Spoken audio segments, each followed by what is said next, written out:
Merci d'être avec nous, Yves Lefebvre. Vous êtes secrétaire général du syndicat Unité SGP Police FO. Vous avez entendu la réponse du ministre de l'Intérieur cet après-midi quand on l'interrogeait effectivement sur ces derniers suicides annoncés de 6 policiers et 2 gendarmes. Il a compris ? J'ose espérer qu'il commence à comprendre. Alors on ne va pas lui faire un procès, hein. Il est là depuis le mois de mai. C'est vrai que la semaine dernière a été particulièrement dramatique, qui plus est ce week-end.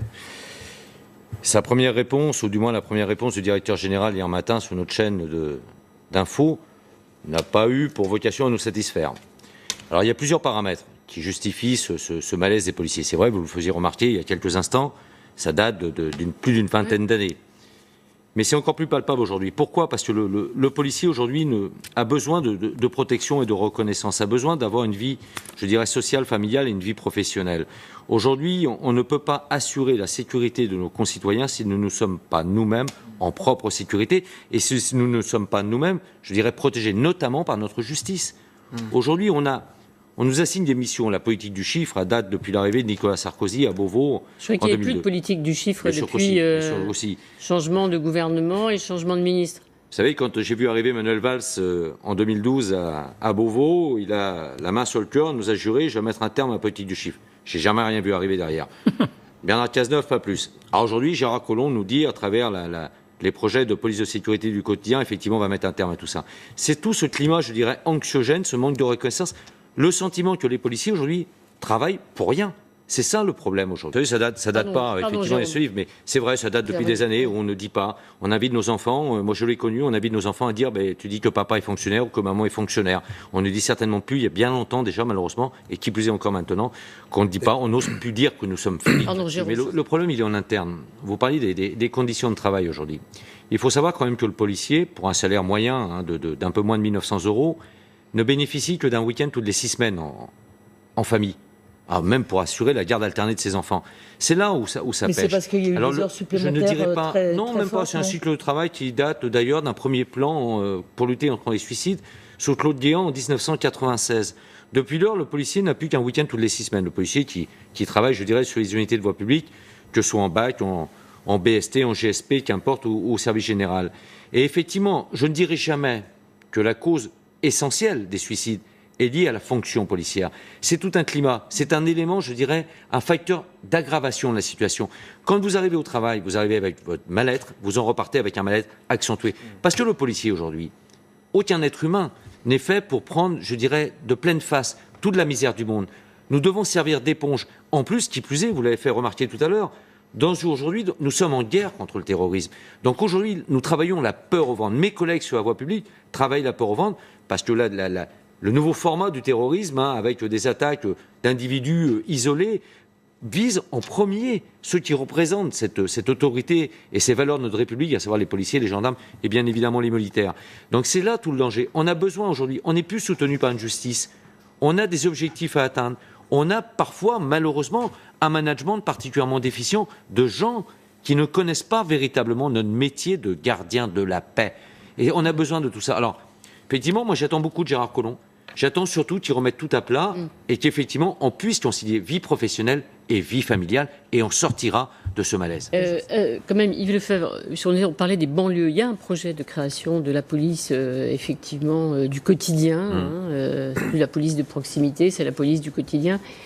C'est pour vous, c'est quoi ? C'est une bonne idée ? C'est une mauvaise idée ? C'est une idée qui va vous aider à travailler dans les quartiers ? Je dirais, avant qu'on pense à la police de sécurité au quotidien, pensons d'abord au quotidien des policiers qui vont devoir assurer cette police de sécurité du quotidien. C'est déjà le premier préalable. Le premier préalable absolu. Vous pouvez nous le redire, parce qu'il faut bien suivre. Non, mais pensons d'abord au quotidien des policiers qui devront assurer la police de sécurité au quotidien de Gérard Collomb et d'Emmanuel Macron. Ça peut être une bonne idée. Ça peut être une bonne idée à condition qu'on y fasse adhérer les 105 000 gradés gardiens de la paix.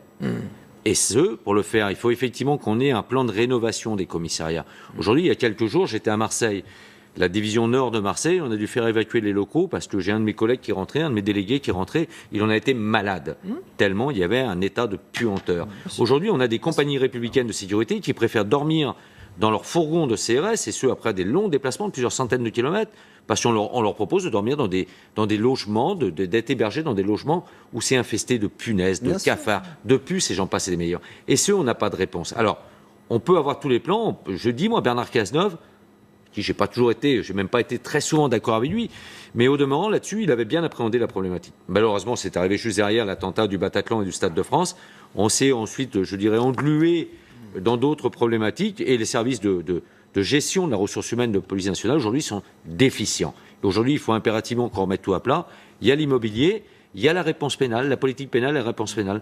Ce que vous disiez, mes collègues de la brigade anticriminalité... Vous avez obtenu un certain nombre de choses, par exemple, le droit d'avoir son arme de service, etc. Vous avez obtenu un certain nombre de choses. Oui, sauf à dire les effectifs qu'on voit à l'instant à l'écran, les effectifs de police secours, du service général, sont contraints par 3 tirs obligatoires par an. Aujourd'hui, on ne peut plus les faire. Avec un dernier tir sous un délai minimum, une franchise de 4 mois, aujourd'hui on ne peut pas parce qu'il n'y a pas assez de stands de tir, donc il faut prioriser. On fait tirer d'abord les unités spécialisées, et mes collègues de voie publique, du service général ou d'autres unités, ne peuvent plus porter leur arme en dehors des heures de service. Donc il y a un grave problème aujourd'hui. Moi, je ne fais pas le procès de Gérard Collomb, il vient encore d'arriver.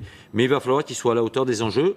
Il va falloir notamment... Un peu quand même. On sent bien qu'il n'y a peut-être pas un rapport de confiance qu'il y avait avec d'autres ministres de prédécesseurs qui... voilà, il y a des grands avocats...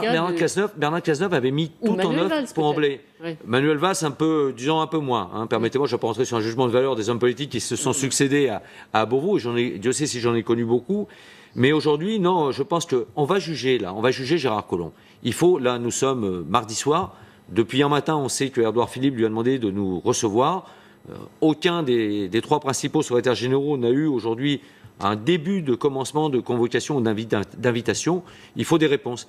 Alors si c'est pour nous dire qu'on va recruter plus de psychologues, ce n'est pas la réponse. On ne pourra pas mettre un ou une psychologue derrière chaque gardien de la paix, ça ne servira malheureusement à rien.